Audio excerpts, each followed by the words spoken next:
3 is the future.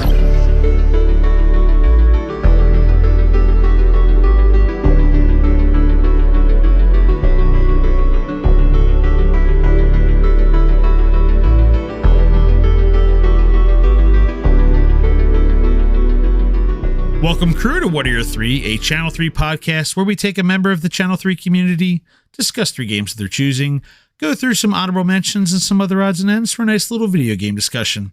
I'm Dan, and no Ray today. We're doing a little daytime record, so schedule's a little different today. But I do have somebody else with me today. I've got Jeff here with me, aka FinalBoss, of FinalBoss editing as well. We're here to talk about World Seekers, and we'll talk about worldseekers.io, and it's basically here to answer the question of what happens when someone wants a deck building RPG, but they want to add a little augmented reality to it. But Jeff, hello, FinalBoss. On how you let's go. You want Jeff or you want FinalBoss? Either one. Either is fine. Either is fine. Most people, I will answer more likely to Jeff, so I can work with that. That makes sense. Yeah. Yeah. I usually don't do actual first names, and even when we were talking about, I use my gamer tag. Or no. Well, I was joking with people. It happened at that we were talking about that Channel 3 con we had over the weekend, and there was somebody there who I met the first day, and I didn't even process. I've seen him streaming before, so I knew his face, and like I'm looking at this guy, I'm like, I know him. And there's a lot of that, like, you see somebody on camera, and you're like, I know this. I'm trying to, like, there are a couple of them, like I put the camera filter in my mind. I'm like, oh, I know who that is. And I walk up to the guy, I'm like, hey, how you doing? He's like, oh, I'm Alec. And I'm like, oh, cool, nice to meet you. And he had to run. He had some other stuff to do. He just brought some gear to get set up, and later he comes in, like, and I said, and finally, later on, he's like, Stygian. And I'm like, oh, why do you tell me that? Why do you tell me Alec? Like, I even when we do this podcast, like, I only talk to people mostly by their gamer tags. Yeah. I don't want to dock somebody who doesn't want to be. A lot of gamers, you're living double lives anyway. But I'm like, don't introduce yourself as Alec in a room. And we had our name tags. Like, my gamer tag is Dan on here anyway. I'm like, it doesn't matter. Like, it's Dan either way. But anyway, I joke. So Jeff, it's like I only recognize this person if they're in a small window at the corner and Mario Kart's in a main screen. I literally did that at one point, that I'm like, it's like, wait a second, Like, Mario Kart. I spot somebody from across the room and they walked in. I'm like, I know that face. But anyway, we're not here to talk about that. We're not here to talk about identifying people through cameras. We're here to talk about World Seekers.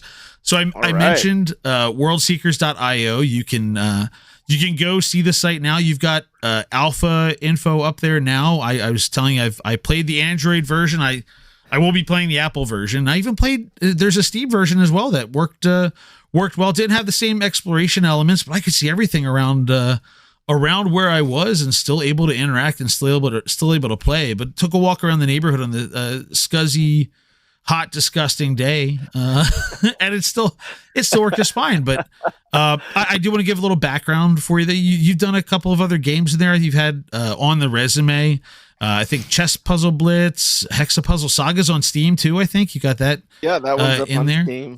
I gotta get it on channel 3. That's on me. I'm getting there.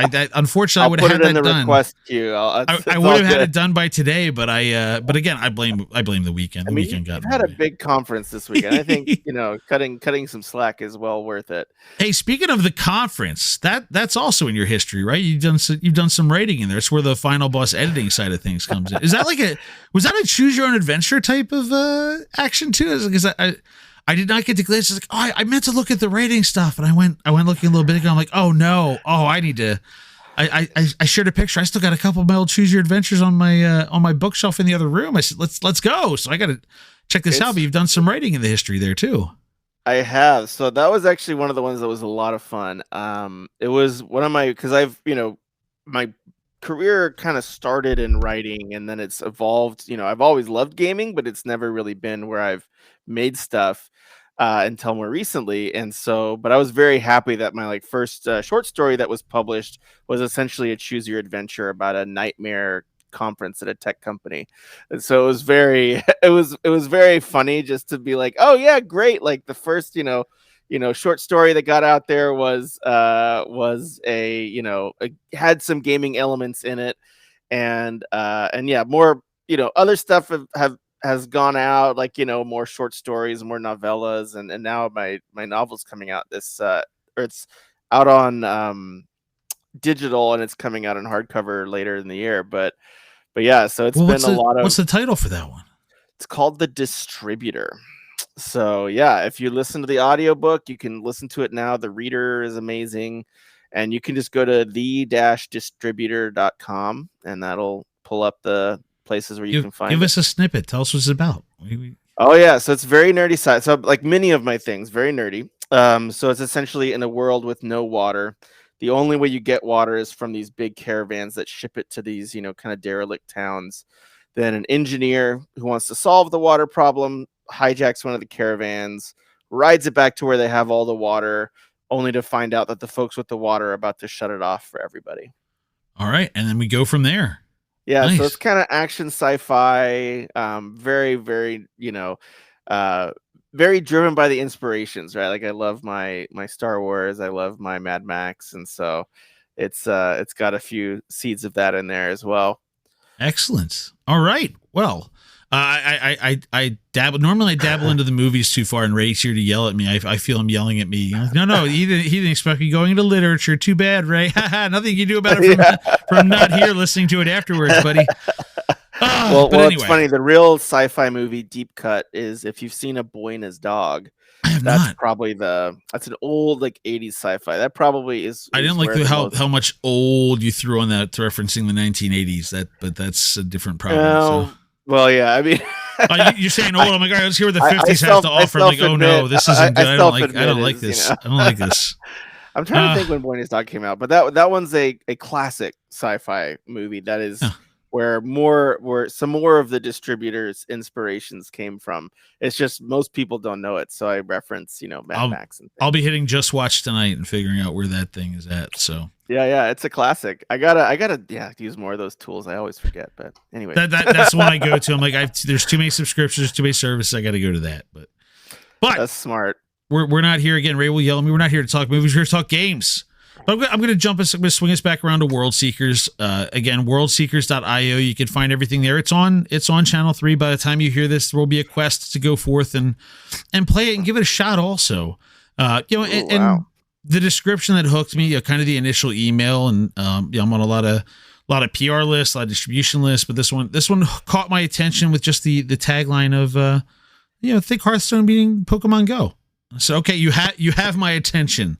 Let's see where we're at here, and listen, give us something for us RPG players that takes that augmented reality, gives us that Pokemon Go vibe, and I mean the second you open this thing up, you get the RPG, the fantasy vibes, you get kind of all of that there.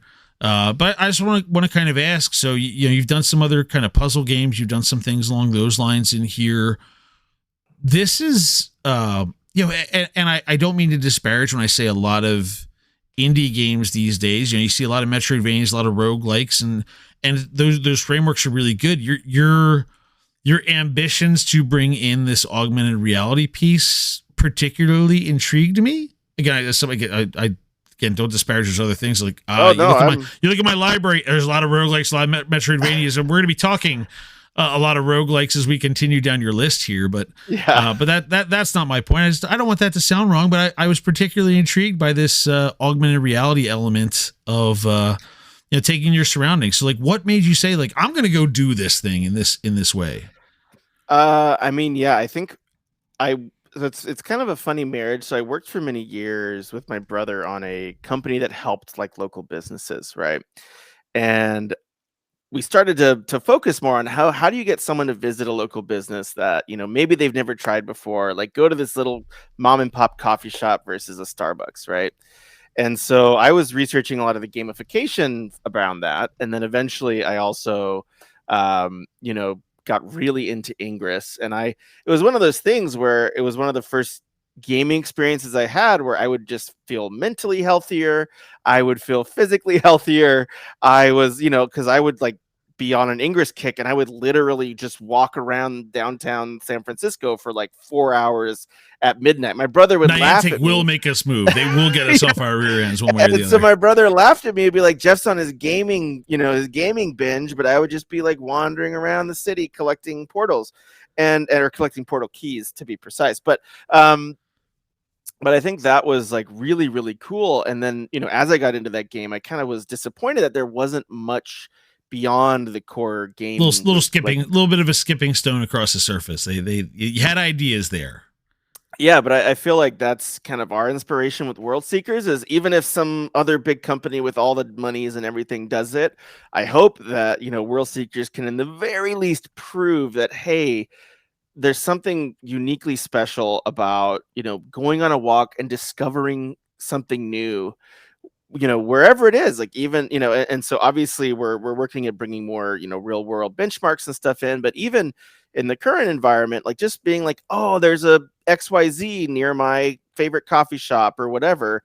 Um, that's a really special experience. Being able to play in real world proxies was really special. Like I think some of the most, fun I had playing Ingress, and as I'll talk about it later, was, destroying a portal when I was on a walk or something, and you see some other person on their phone being like, "No, my portal," and you laugh like, "Ah," I mean, it obviously, but it was just, I got you. I want you to know it was me. Yeah. it was me.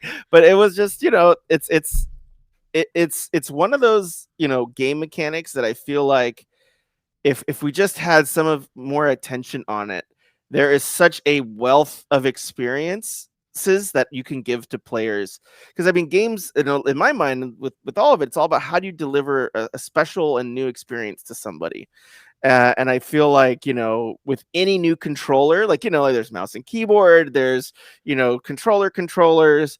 And then as I think GPS is like, hey, this is a whole new way of, interacting with the game world, but it's still, everyone was like, oh, Niantic's already done it. And you're like, no, there's like, they did awesome There's stuff, a lot. but there's so much more you can do. Like, please don't, turn your nose up at it quite yet, and so that's kind of our impetus behind building World Seekers and going from there.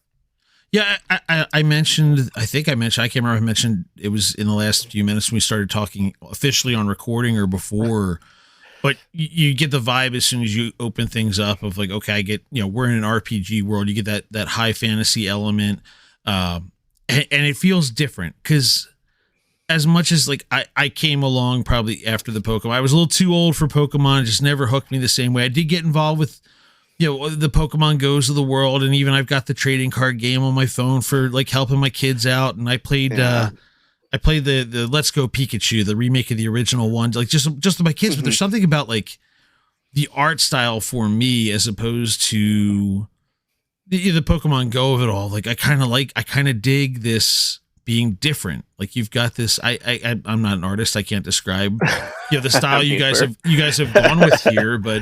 Yeah, we joked with LO Cool Games and on her podcast, and even over the weekend with not to shout another game developer out, but we had please do. We had Ra Boom there on site with us. And I've legitimately played Ra Boom on my stream because I try to very much like literature. Yeah, I try to review game, or if you want to write stories, you gotta edit, and if you want to make games, I believe that it's very valuable to make YouTube reviews. So I played and made a YouTube review of Ra Boom, and I was very impressed by the color, by the narrative, and it was fantastic. Yeah, but like you're not dealing with it feels more alive, right? When you get some color in there, and like you've got the greens of the forests, and you got the the creatures designs that you guys have in there are cool. And the other element I would also bring out too, just kind of early on that caught my attention is like, it's not a collectathon for the sake of a collectathon, but like, no, I was like, oh, I could see this could be dangerous. Like different boons, different benefits to the gear you're picking up as you're battling. And the other thing I have to shout out. So for anybody, again, you're all going to try this thing as send me feedback and be as savage as you want. As a writer, I've gotten way worse feedback than any nice gamers can concoct. I promise you'll hear from a user called InfoCynic and just take a breath because he means well by it. But it will be a kick in the teeth when it comes. But it will be believe me, it will be helpful. But so I was going to say though, you've got turn-based elements to the combat. There's time-bound elements as far as the enemy attacks go. But the one thing I liked, I had to really think about my attacks in a puzzle fashion, and that was one of the things I liked about Sea of Stars. If you've played that one, that you have this like, I have to do these. If I don't have to do these attacks in a certain order, but if I do, these enemies will never touch me. And what I like about the attacks in your game is like, okay, there are a couple that like, okay, there's not a negative effect for it, but most of the stuff like, okay, you could do this much damage, but you're going to take, and also like, okay, yeah, okay, I will slow down in real life if I punch somebody in the face. Contrary to those of you who have not, I'm not promoting everybody to get into a fist fight in real life, but like, no, if you're in a fight in real life, you're gonna take some hits. You don't just get a free shot and like, no, your knuckles gonna hurt, bud, I promise. But anyway, that's neither here nor there. But like, you have those elements of like, headbutt does massive damage, but guess what? You're gonna suffer from being dizzy, and you've got this card stuck in your hand until you discard this thing and burn time having to do that. So you've got to figure out like, is this massive damage I'm going to do worth it? When it's going to cost me more time to have to chuck this card away, because it will not, that it will not go away otherwise. Punishing you, yeah, that's been a really fun. I mean, because that was one of the other things too. Is I love deck builders. Like you'll see in my list of games I love. Like Slay the Spire is fantastic, but also like we were like, hey, like how can we? If we're gonna bring in deck building elements, how can we like kind of tweak it and make it our own a little bit? And the time system was really fun, and I've had because I've been just designing and building all the cards whenever my kids are asleep. I'm like making cards or making items. We're probably running around with a notepad or a notebook, or there's an app of you have the same thing. I have both a physical book that I keep with near me, and I have just a list of notes of like, I need to do this, I need to get to that. It's probably in the same okay. Yeah. So yeah, I do. I literally have my like post-it notes with like stuff written on them right here. It's a grim fate, but it is the one that that we've chosen. I think that one's like make a card that does AOE but has a big like, so there's lots of obviously balancing is very difficult. Yeah, but there are some cool things that system has at least let us try out, and that's been fun as a total deck building nerd. Yeah. Well, and like I said, the cool part is like, just like, okay, you're not going to end up with like, and you, again, further down the line, I'm sure there will be, it's the meta tactics and all this of like, hey, what's going to work best? But like, no, I like that. No, I've got to think about what I'm doing here. I cannot just blindly do this thing. And that there's something exciting about that. But yes, you're gathering gear. As you're going around, you're exploring dungeons, and there's story progression happening in there as you're finding elements in your travels of like, oh wait, no, I see this icon. And for me, it was like, okay, I see this icon. Let me check out what this is. Like, okay, no, there are story elements that are continuing on here. So it gives you that, like you said, it gives you that motivation to keep around, which like, it's one thing to walk around. And again, we were all here for the great Pokemon going of as much that's hitting Jube's family now with the Pokemon going. And again, I remember a few years ago with my family and like, like you're walking around the neighborhood, and I even still, I feel dumb because my kids are like, I want to go take a walk and see if we could kick some Pokemon around. Like, and I still feel dumb walking around with like my phone in front of my face for that. But like, no, this is kind of, there's awesome. More to it than this, because like, even that feels like, okay, I'm looking for the same few Pokemon. Like there are different elements that are popping up in here. And again, it feels more interactive than just like swiping for the blind swipe. I'm not trying to disparage Pokemon Go when I say this, so forgive me, everybody. But like I said, you stop and you're thinking about like, okay, do I do which of the attacks do I do here? When do I reset cards? When do I draw more? What do I do with my, timing for the discard? Which of the three? I think it's one thing, like you start off with a very simple goblin fight of like, okay, here's how, so you can understand how it works. Then like quickly you're thrown up against three enemies, and like you got to figure out, okay, which one's stronger, which one's slower, which one's going to do more damage. Who do I prioritize? What do I mix up? Anyway, I'm talking about all the things you've done, but I'm just trying to say like, oh, okay, I'm excited by the prospect of where this is all going. Me too, and that's honestly been a big desire for me, because like again, it's like I'm really like I have what my colleague has been really helping with like the the coding part of it, sort of kind of like you and your colleague, and I've been just like doubling down on the game design, but and the Ray and I writing and all think, that stuff. yeah, Ray and I are nothing without Joel. We were discussing it over the week. Like he's trying to say, Joel's the one who does all this stuff. We're the ones just like, hey, what if we do that? Yeah. We're like, good idea, Joel. Yeah, okay, good, wonderful. Yeah, that's us. We know our place. No, but it's part of the fun though, and that's why one of the reasons I talk with so many folks is I'm like, hey, like please, like if you have an idea for a card, I've had literally people suggest riddles because there's a bunch of I'm a big fan of riddles, so there's a bunch of hidden riddle quests in the world. Like there's tons of more Easter eggs than I think I should have ever made, but it is what it is. But I love when players contribute story ideas, when they contribute item, card, biome ideas, like all that stuff is awesome. And if we ever sort of like if we ever have enough kind of resourcing to support it, if people buy I think we're going to eventually just do like a little subscription for the game or something sort of similar to like, I don't know what, like Patreon pretty much. Yeah. But if, hey, if folks, if it ends up doing well enough to kind of sustain itself, then, we're really excited about potentially doing like, having like a editor where you can make your own biomes and you can make your own everything, and like that's kind of our pie in the sky hope in some respects.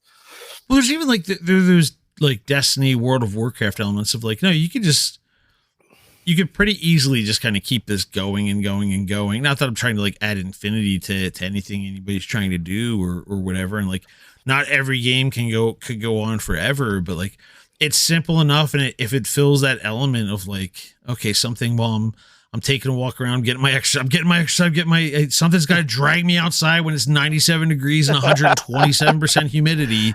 That's rough. Again, like, but yeah, my dog wanted to go take a walk. I'm like, dog, you do not want to go out. You're gonna stink. But no, like, okay, this was good. Off, Like, let me bang out another round of this while I'm going through here. So, no, Dude, I'm glad to hear it. Yeah, it's worth checking out. Again, like you could take a look at Steam, but go to worldseekers.io.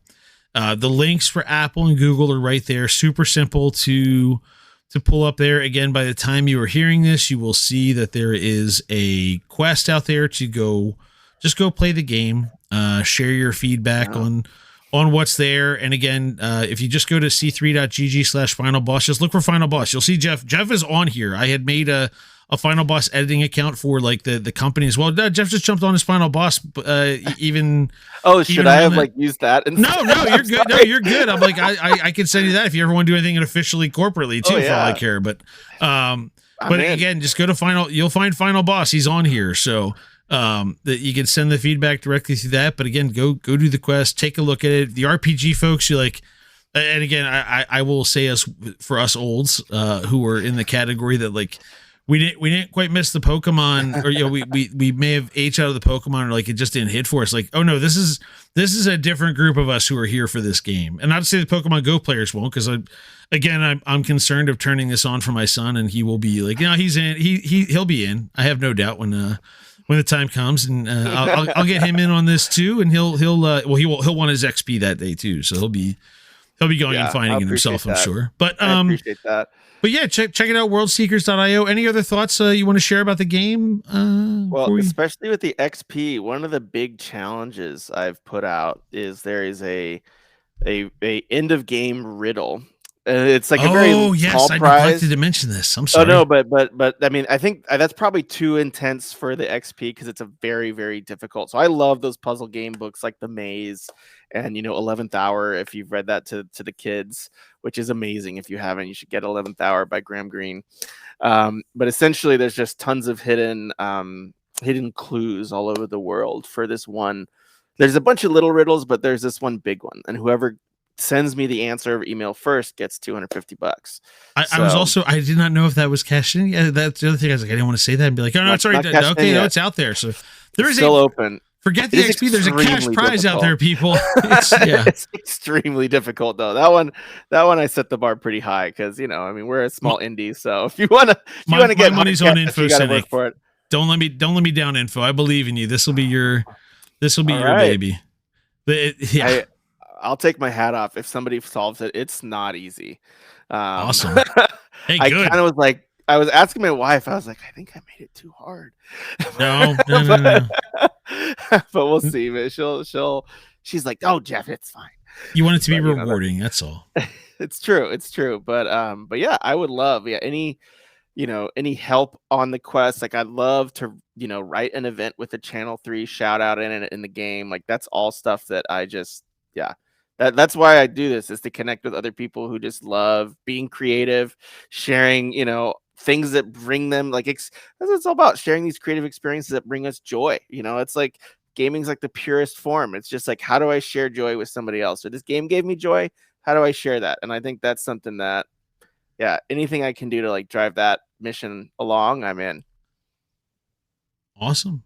Well, one of the things we do while we break format a little bit, and we talk a little more promo up top. We still keep our main format, talking 3 games, and I always enjoy it with the developers of the world, because it, I'm lucky I have avoided in my screening processes finding the people who are just like the I'm just here to try and make some money type of gaming folks. Like, no, the people I end up talking to, and like when I saw your game list, I was like, oh no, I really hit the jackpot on somebody who is in this for the right reasons. Not that I'm passing judgment necessarily, but I'm just saying, like, no, there's some interesting ones we're going to be talking about here today, and I'll tell everybody in advance, there's some clear influences on our discussion that we had up until this point. You already referenced one of your 3 through the course of this, but we still chat it with the developers, because lets people know what you're here about, and also we're going to tie in quite a bit of influence on this one. So let's just get into it, right? And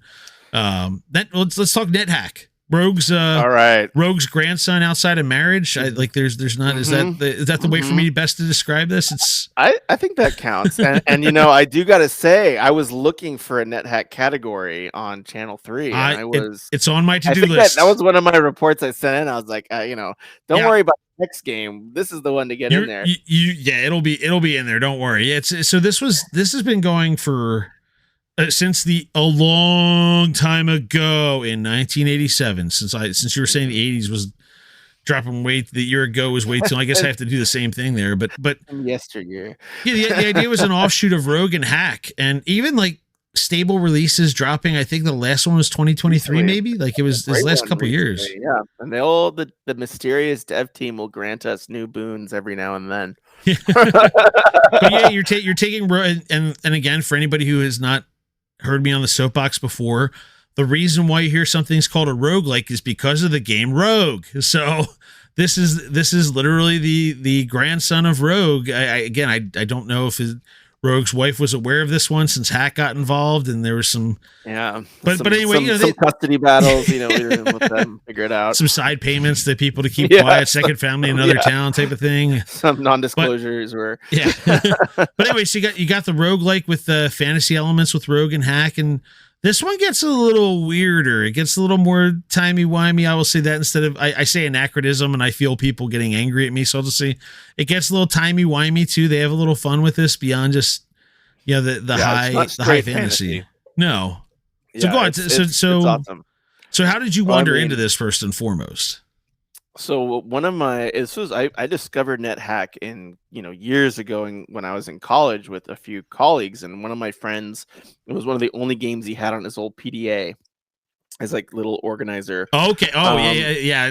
That was before the time of smartphones, kids. We had a separate device where those of us who were a little too into technology had, in my case, just the LCD black and white version that I like. No, I kept my college calendar and work calendar on it. That was it just went in my pocket like a cell phone does now. But we didn't, you had your Nokia brick and you had your PDA. Yeah, literally. And then so we were on a road trip, and we were just driving, and I was like, well, like, what games does he have on his thing?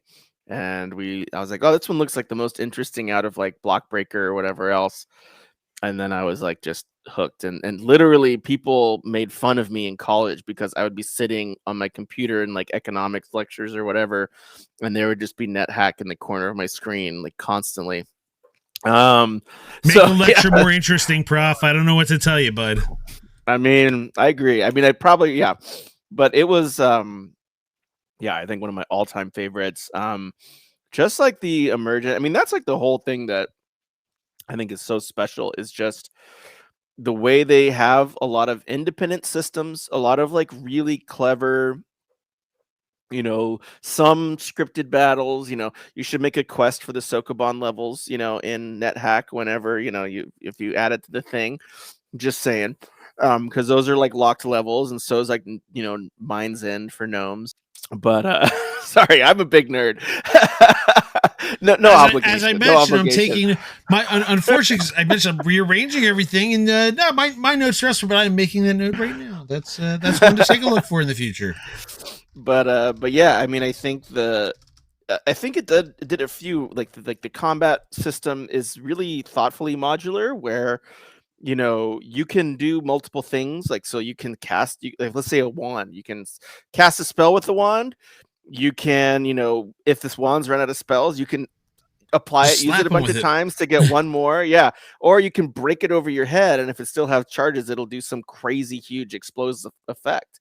And so there's like, everything has these like tiers of complexity and emergence. And like, obviously, I don't have as broad, like, this is like NetHack, I think, was written in C++, and so they can just do whatever the heck they want in it. Whereas, with World Seekers, we've had to be a little bit more limited. But again, it's trying to say, hey, how do we, with each thing, have like another layer, another thing that it's doing in the background. So that was amazing, and I love the fact that they, even at that level, they had mini games. Like, right, like you go to the Sokoban levels, and that's how you get, I think, it's how you get the lucky. No, it's the lucky stones in the Dwarvish mines, and then it's the like the amulet that protects you, amulet of protection in the Sokoban. And so like those types of things where, yes, it's an RPG game in its core, but it has lots of little mini games. That's something we want to hopefully add if time allows. We're racing to kind of the finish line with World Seekers, but yeah. So those are, I think, it's just, if you haven't played it, play it. You'll be glad you did. Period. Like, full stop.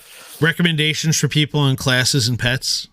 Yes, and it's great because it's, since it's like an old like Windows app, it just, is like windowed. It just sits in like the corner of your screen, and you can do whatever. And don't, it's kind of one of the ones that started, hey, don't mess with the shopkeepers in a roguelike. They will ruin your day. If you try to steal something, they will ruin your day. You will pay for it later, one way or the other. Yes, they don't mess around. So Do you have any recommendations for somebody picking up, like what role they should take on? Because it's not like you've got your normal like wizard, priest, mage type of stuff, but you've also got some weirder like archaeologists and some other stuff, and like there's some funkier. Again, time's a little it's its own dimension here, and you get some pets but anyway. So what do you recommend for people that are trying this out?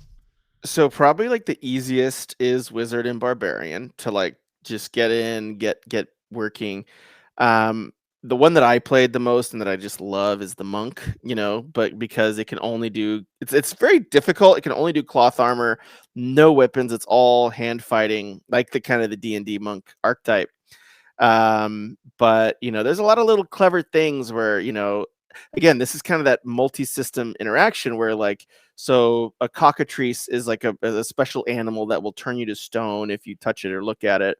But in NetHack, if you're wearing gloves, which you have to wear gloves, and you take one of those corpses from a cockatrice, you can throw it at whatever opponent you want, and it'll turn it to stone. So like those types of interactions are, to me, like, it's just, I just don't like.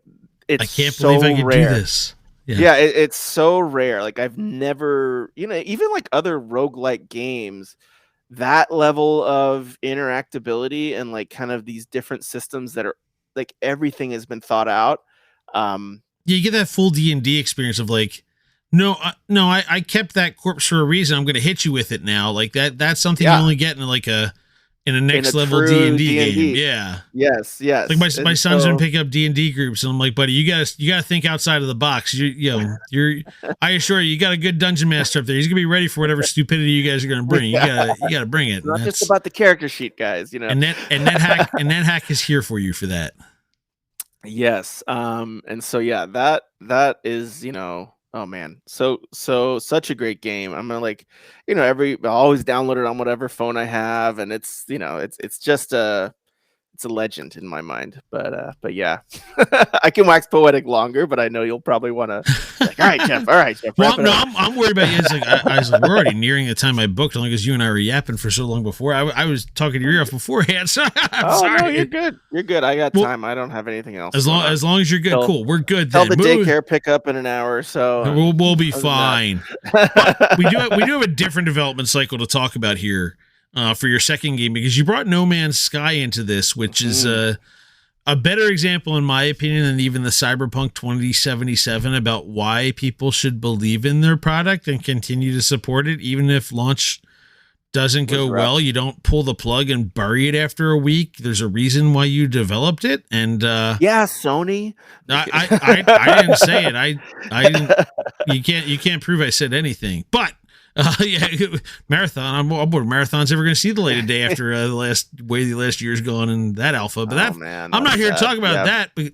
But you made me look up and realize that No Man's Sky came out 9 years ago, and that was a 2016 release. And the seeing it's insane to me with just how the reception was for that, what they promised us for the development cycle of that game, of just, here's infinity and you're going to figure it out. I'm like, that doesn't sound possible. And then it came out like, I knew it wasn't possible. And they said, we're not done yet. Like they had really, they had the best example of leadership in gaming that I have probably ever seen, or any of us have ever seen, because all too often you would see like, okay, refund it and shut the whole thing down and close it down. Like, no, we're not done. And you look at like the shots and videos coming out of even the Switch 2 version now, and like, man, this is still, and still going. They're still developing it. They're still dropping info again. They dropped the Switch 2 version. Yeah, it's just like, and it's what we were promised to begin with, which is weird to think about it, and weird to think about, like, and it wasn't 9 years for them to get to this point. It took them a couple years to get to that point, but like, they got to that point. Yeah. So anyway, I'm not sure, what your thoughts were with bringing this up, but like, this is a game, like, it's just an astounding historical artifact to me at this point, of just like, especially in 2025, with just the stuff you see of like, either VCs who are trying to like cash in and get out on games, or monster studios that are snatching up smaller studios and just like tossing them in the scrapper. And then you like, this is what should be here. People are still buying this game, and they're still going out there to play this. Yeah. And they're still building it. Like, it's still ongoing.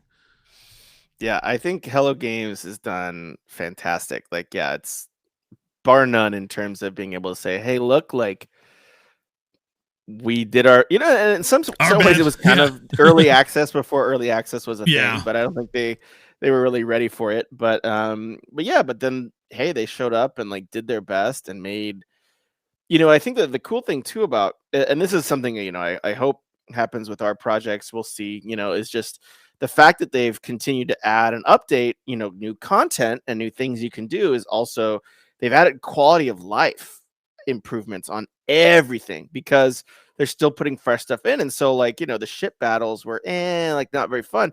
Now I think it's like one of the most fun flying ship, shooting lasers from a ship simulators out there. And like, it's one of those things where because I love like flight sim games, especially like the combat flight sims, but so few of them feel as good to fly as No Man's Sky, which is kind of wild to think about. That it's simple, sure, but it's like, every time they added new content, they polished all of their existing content, and I think that is also something that was really, really smart of them. And like, I think it made the game, and they kind of realized, later in the game, they're like, oh, people like shooting evil aliens, and so they, or like, whatever, like, so then they started making more kind of weaponsy builds, and then you have these mechs now that you can walk around and do things with.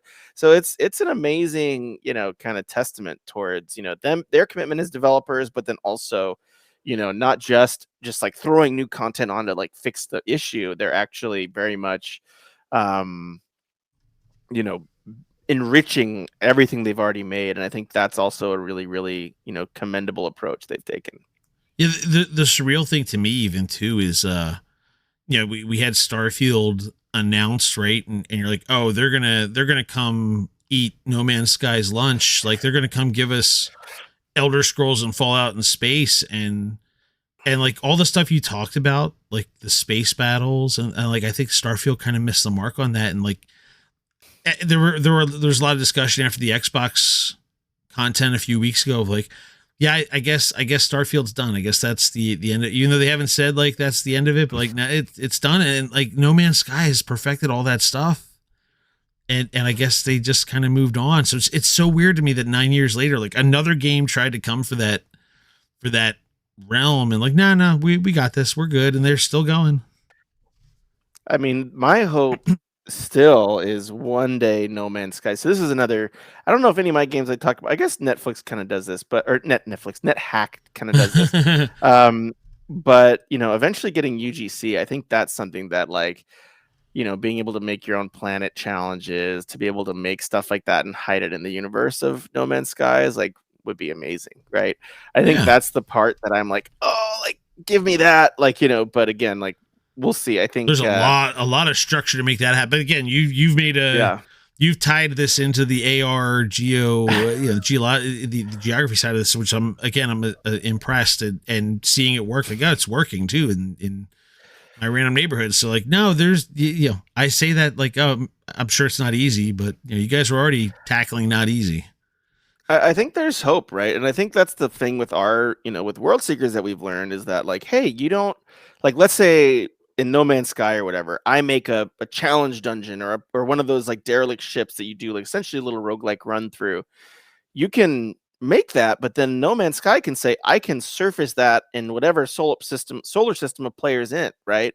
And so it's sort of like, oh, hey, like just because the content might have been created in this local environment, doesn't mean you can't say, hey, Jeff's in the Bay Area, but somebody in, Ohio made this really cool, dungeon. I can put that on Jeff's map for a few days and let him, see if he wants to engage with it.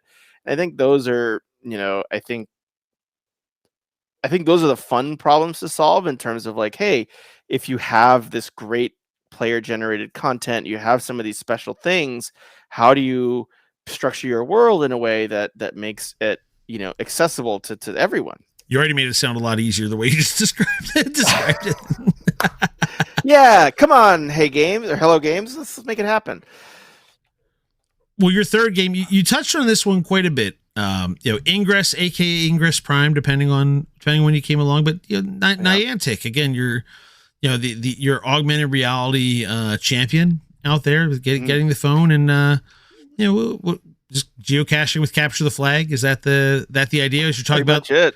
That's you talk about ripping somebody's portal from their hands across the street. That's it's the best feeling in gaming. It's one of the highlights. But yeah, I think Ingress did do something. It's funny that that's the only game they didn't sell to Scopely when they sold all their property. It's the only one they kept for themselves to keep deving on, which I think tells you something about that game. Does have something I think special that makes it qualitatively better than Pokemon Go. I think Pokemon Go was a worse game with better brand recognition. That's all. Yeah. Brand recognition. Yeah. I mean, it's the IP drove that. Yeah. Yeah. I mean, and that's like a really good thing but I think Ingress still is a great game. They have a lot of very well thought out mechanics in there, especially when they started doing the little memory game on portals with you long press. They added more. I mean, so it was one of those things where like I think they added more. They built their narrative kind of through these community moments. And so I think they did, they did push the limits like really well with that game. But I again, as someone who's obsessed with GPS games, like, I still am like, okay, like, but what's the next iteration look like? How do you really make an RPG story work across, a map as big as the globe? And those are also very, very fascinating problems to solve as a developer. And I hope, even like I said, like even if Niantic is like, we'll squash this bug of a game, World Seekers, great, like make something better. Like I don't, it's it's like I'm making the games I wish somebody else would freaking make, so I didn't have to suffer and make them myself.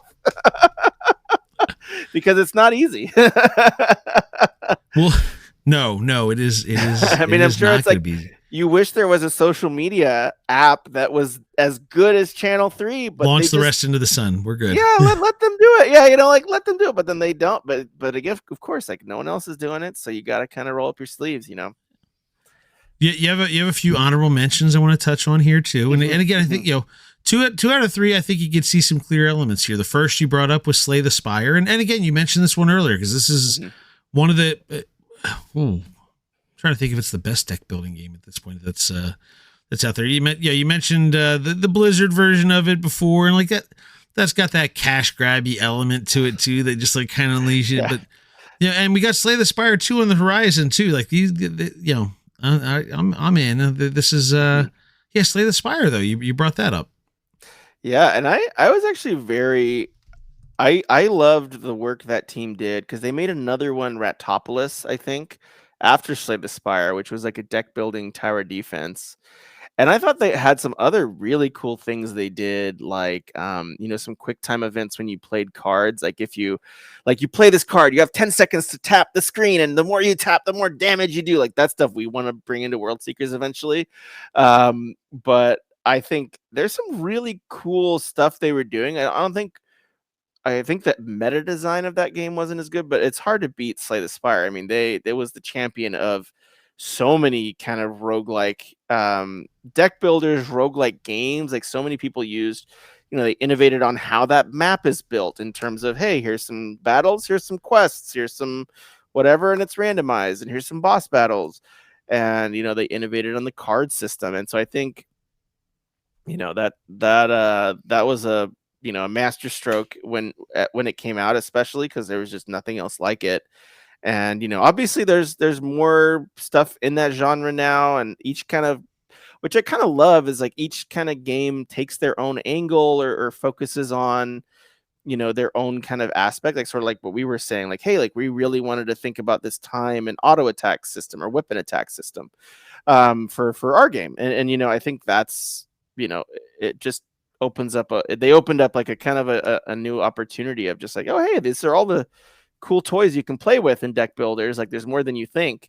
And I'm very glad they did. Well, it really stuck out to me because there was something you said earlier about wanting to give gamers something new that's going to be like, oh, this is the hook that's going to make them stay. Like this is something different, this is something new. And Slay the Spire did hit a lot of that, right? And I also think it held the title belt for one more run. I'm going back at one more run time before. Yeah, it was one of those. Balattra's probably got that belt right now. Like one more run, and Slay the Spire had it before. You can walk into my house, whatever my wife has on her phone, it will 9 times out of 10 be a Balatro game going. And listen, all I gotta say is we better have Mrs. FinalBoss in some of these Balatro challenges we're doing weekly. You know what? I have to see these Balatro. Tell her not going anywhere. This week's just high card, the most high cards in a run, most high card hands in a run. Is that like integrated? Sorry, I'm getting. But is that like, do I have to like connect my Balatro to? No, you just submit it. You just need a screenshot when you're done. That's it. Just a screenshot. Whether I hope to God that it's not being played on mobile. That's the only thing I tell people whenever they play Balatro. Don't. Oh no, God help you. How do you? That game's the devil. That game is the devil. That's the reason I say don't do it. I do it. It's bad enough I have that one on the Rogue, and I mean I have it on the PlayStation. I've never turned it on the PlayStation only because it was just a freebie afterwards. But yeah, if you look at the quest and the weekly quest, Balatro's weekly quest. Oh, high card Balatro week 26. Let's go. We've been running Balatro. All right, I'm gonna get my. That one's been for a minute. On. Yeah, but that one's been for. Hey, make sure she refers you for the X. You get the XP bump from her for that. But okay, I'll do that. But and also make sure. This would be where I could spoil for people. That Balatro is one of the Easter eggs on the site. We have many Easter eggs hidden on the site. Ooh. Like say for instance if you ever in a post or a comment were to type out the Konami code, you might end up with a tagline. But if there's a GIF reaction of one of our favorite Balatro users, Gamer V, doing her own made up Balatro song. We turned into a GIF that should you ever write the word Balatro on the site in a comment or in a post, that will magically appear in your inbox after a few minutes. So the funniest part about the Easter eggs, I have no idea what they all are anymore. I put most of the Easter eggs hidden through the site. I don't even know what they are anymore. That happened in World Seekers because I'm like obsessive about Easter eggs. I put so many in that game. And even now I'm like, oh yeah, like there's this like secret puzzle. I understood that reference. Yeah, like when you're going back to Rogue, you go back to Adventure also. You're going back to the kings of the genres, and there you go. Yeah, Easter eggs are like the best drug in the world, you know. Now your next honorable mention. This was not tied to this one. You don't see the same inspirations for, but you also this was the one you put an asterisk on when you sent to me. That you said this is less about the game and more about maintaining relationships and friendships. But you brought League of Legends into the mix. Oh yeah. I mean, League of Legends. I've played a lot of League of Legends, and that probably is like great because it just labels me as a bad person. And so anybody watching this podcast can be like, "Great, Jeff's a bad person. Got it, noted." You know. But yes, you know, it is. You know, it's actually really fascinating because, like, you know, what's wild is like all these years later, League of Legends is as toxic as ever. Like, you know, like I log in and I'm still like, wow, like holy moly, there are more legends though. but it's kind of like interesting from like a game design perspective because I'm always like, you know, I see their little attempts to like dial it down, but it's like, oh, like they should have done this instead, or like they should have blah blah blah. And I've always been very yeah, if anybody from Riot watches this, like I would love to talk to you about ways to make your game less toxic with like mechanics and reward systems and stuff like that. But I'm very surprised they haven't tried some of these tools that are possible. But yeah, all that to say is yes, I am a bad listen, person. If it ain't broke, don't fix it. That's sometimes you gotta just roll with it. That's yes, I am a bad person. Any further questions? But you mentioned, you know, like this was less about the game. This was, you know, which is where I didn't pass judgment because I emphasized that asterisk at the top that, you know, you talked about this is more about maintaining some relationships. So I'm very curious what you meant by that. I mean, that's the thing that I do love about League is especially during COVID. Like I had a lot of my colleagues and friends that lived all over the world that were on lockdown. They started, much to their chagrin. Literally, one of my colleagues that did this, that started playing League of Legends to keep in touch with everybody. I saw him recently over a drink and he said, "Jeff, I think you ruined my life." Verbatim. And I was like, "Oh well, I'm sorry," but yes, I might have ruined his life. But you know, I can keep into, like, you know, he lives in New York now. My other colleagues, you know, live in Texas still, and you know, it's the best way to keep in touch in my mind is to, you know, because I remember people would. And during COVID, call someone up and be like, "Hey, let's just jump on a video call and have a whiskey or a drink or something and catch up." But there's nothing that, you know, cements a friendship over eons than shouting push mid at, you know, somebody over voice chat. Do not reference anything else that was shouted during a League of Legends Legends voice chat session. Yeah, all other stuff, no. I have a really clean edit on here up until now, but I got the censor to add into the audio wherever I need to. But I just want to warn you, be careful, because some of those things may violate the Geneva Convention too. That's true. Some of the League chat stuff gets spicy, but you know, it's funny because I'm like notoriously terrible. I'm an atrocious player. But, you know, even though my friend that started playing with us over COVID, you know, will be like, "Jeff, why did you just like walk into their turret, you moron?" But it's part of the fun. It's just, you know, you just laugh at how terrible you are at video games, and you know, everybody needs a meat shield. That's what I was here for. You guys should have been attacking the turret. I was buying time and tank. Yeah, thank you. You know, there's a strategy to it. I was the 5-head. I was the smart one in this situation. They just didn't get it. I was playing 5D chess, and you know, they're too bronze tier for that, you know. All right, well let's jump back into the roguelikes one last time. All right. With a Wizard's Lizard, which I did already get into the system. Because this is one I had to really check out too and had no familiarity with. But an action RPG, ever changing dungeons, and battling hordes through the course of it. So again, give me all the roguelikes. I'm in. Give me a quick gaming repetitive cycle. We parents, listen, that's perfect for us. I got time when my daughter's taking a bath or a shower or something. I got 5 minutes that I'm going to be playing something. Give me that. Go. Give me that 20xx run. Give me that. I'm in Wizard's Lizard. Let's go. I think this game was great. I mean, I was really excited. So the developer I follow on all the channels, and I think he does fantastic work, fantastic artist. And one of the thing, and he does a podcast. I think everybody I should get a podcast too. But I'm like, oh man, Listen, as a middle-aged white male, we get issued them when we turn 40 now. So it's just true. Okay, I'll wait a couple. You just got to wait a little longer. 2 more years. Two more years, and I'll get my podcast. Them out to me when you turn 40 now. It's a government program. All right. Well, I'll see you on the FinalBoss podcast in 2 years.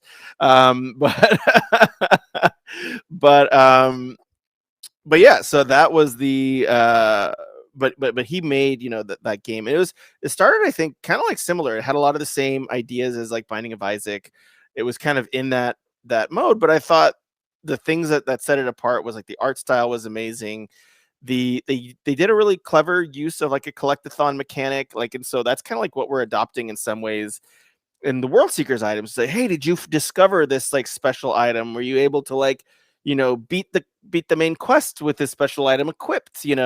Those types of things are really really, really valuable. And so I think there is some really cool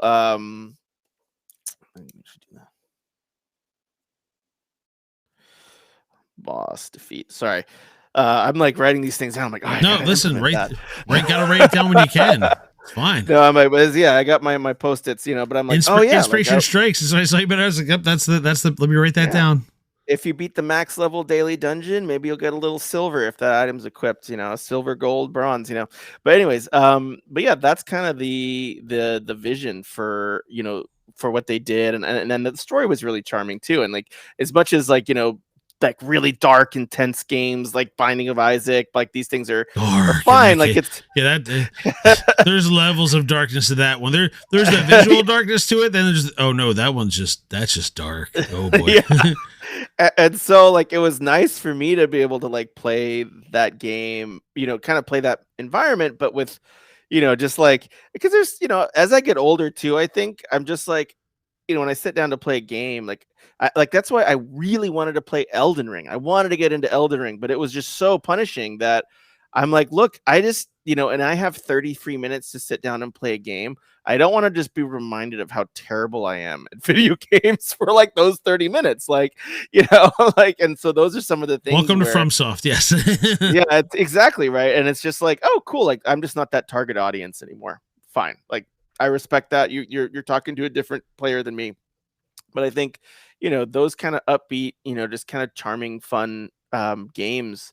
I think that was a big inspiration for us, just to say, hey, like upbeat and charming, just some silly humor, cute characters like the Wizard's Lizard, is just such a charming little dude that's bopping around a dungeon, and they had some other thoughtful mechanics too, which I thought like the ghost, like when you kind of when you lose your life first, you turn into a ghost, and then you can either resurrect back to the material plane, or you can permadeath die as a ghost, and so there's some really there's thoughtful mechanics, I think, and I tip my hat. And they were making Wizard Lizard 2. I was so excited. It was the early access, but it sadly was, I think it got scope creeped to death from what I understood, which happens. I get. I've been busy trying to scope creep World Seekers to death. Well, yeah, so you gotta, it's tough with anything. You gotta like, oh boy, you want to do it all. And you're like, no, it's hard to keep that focus sometimes.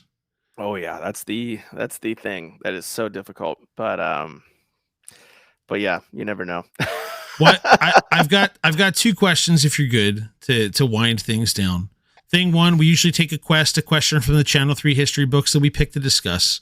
And I picked for you basically today's quest because I'm modifying slightly because you wear about 17 hats, it sounds like. And, so I just have to ask, what do you do to relax? Because we're all in like decompression day following our Channel 3 conventions. So, like, what do you do to relax? Because you're going from one thing to another to another to another. Like, what do you? I love a good book. I still like, and this is like maybe like, anticlimactic for a gamer, but I feel like there's, because like it's all about, the experience. The experience of playing a great game is great, but I feel like the experience of reading a book that like really connects with you lives in your mind. Yeah. It's been so hard to find, any other media that can accomplish it can deliver that type of like just experience. And then also watching a ton of let's plays on YouTube and falling asleep on the couch. So there's the snobby literary, and then there's me being like, oh, I want to watch this game because this is a really cool game, and then I'm like, I want to see how they do this mechanic or that, and then I just pass out 5 minutes later and wake up at like 3 a.m. and be like, oh, I got to go to my actual bedroom now instead of on the couch. Oh yeah, that's again. You don't have much time left before everything hurts if you do that for too long. Yes, it's coming quickly for you. I'll be waving. our last question we wind down the podcast with. What's your favorite feature on Channel 3? You've been in and out running through some things. Like what's your favorite feature, I have to ask? I love the daily quests, like the little mini games. It's one of those things where like I think it's nice that there's a limited amount, but I also I'm like, oh man, I feel like there's so much opportunity in that. You want them all. Well, yeah. I mean, even I can just screen share. I don't know if it'll let me screen share, but I can screen share. All 4 of mine are done today. And I think that's like a very cool mechanic. And like, so I really, really liked. I liked that, the fact that there's gamification, the fact that there's like a ticket counter. I think if you were like, Jeff, here are the keys to Channel 3, I would just really push in on that, and then again, like the cross posting stuff is really fascinating to me. And, I'm also just using this podcast as an opportunity to tell you all the features I wish you guys had. I hope you enjoy, because I'm going to keep using Channel 3. I think it's great. And then, I think having some IRL category for, some just like more general, updates. But overall, like, I think I've been blown away. I think, the little mini games are smart. Like the GeoGuessr game is awesome. I think that could be its own tab, like its own product. Target, yeah, that's a special one. That usually takes the crown to the 3 of that. That is undoubtedly the most popular one. Yeah, enhances chance, a little more chance based trivia. I find the look at the answers, read the question format. Like I knew the trivia answer in my in my head today for the Pokemon. You did better than I did today, Go one. Yeah. but I couldn't. But I took me so long to find the tiny little. That's thing part on of the. That's part of the challenge. Is like, okay, that's why I got to like trying to look. There's 33 games, 30 games on there. Which one's my pre-guess that I'm looking for? Even like a search filter would be really, really interesting in that. Like I think like just having like a string text entry where you just write I'll have to talk whatever it is just to like filter them down. Jube will hear that. Jube is the one who created trivia, and he will undoubtedly hear this upon his return from, I think he's on a camping trip, but that one's his programming baby stuff. Yeah. That's interesting. If that could save somebody a few seconds possibly. And so that would be my feature request for that, because it is just like because that game instead is of searching around for trivia, it, might be something not about to that. I don't know. No promises, but that's an interesting one. But yeah, I still think that Target, that is a gem that you all are sitting on, and I think you should do more with it as another developer. There you go. Joel will hear this as well. Hot take. That's my hot take for you guys. Well, hey, I'm going to wind things down here. I'm going to remind everybody first and foremost. Again, you just go to FinalBoss on Channel 3. You will find Jeff. He is there. He's doing stuff.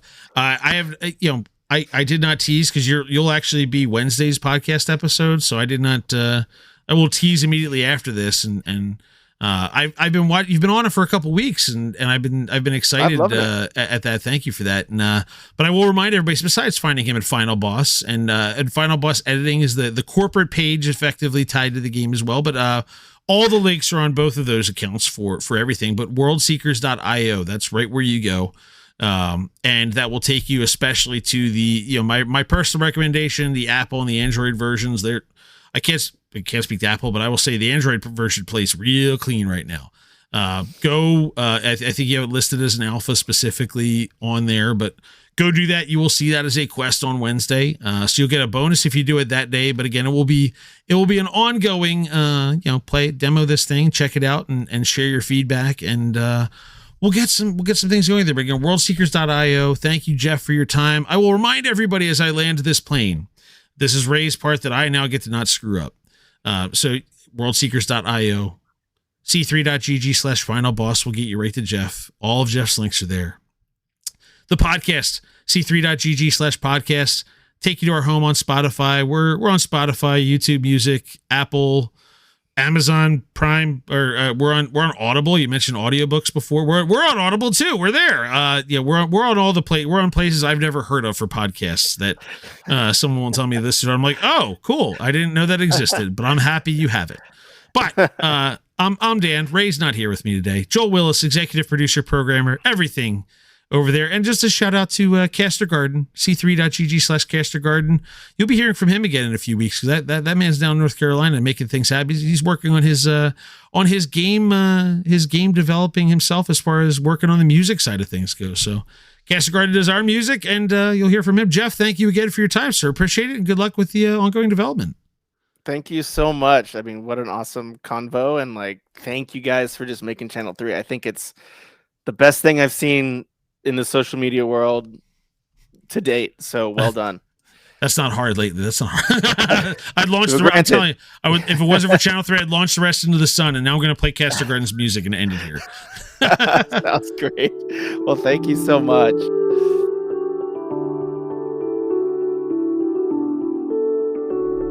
Channel 3 is the future.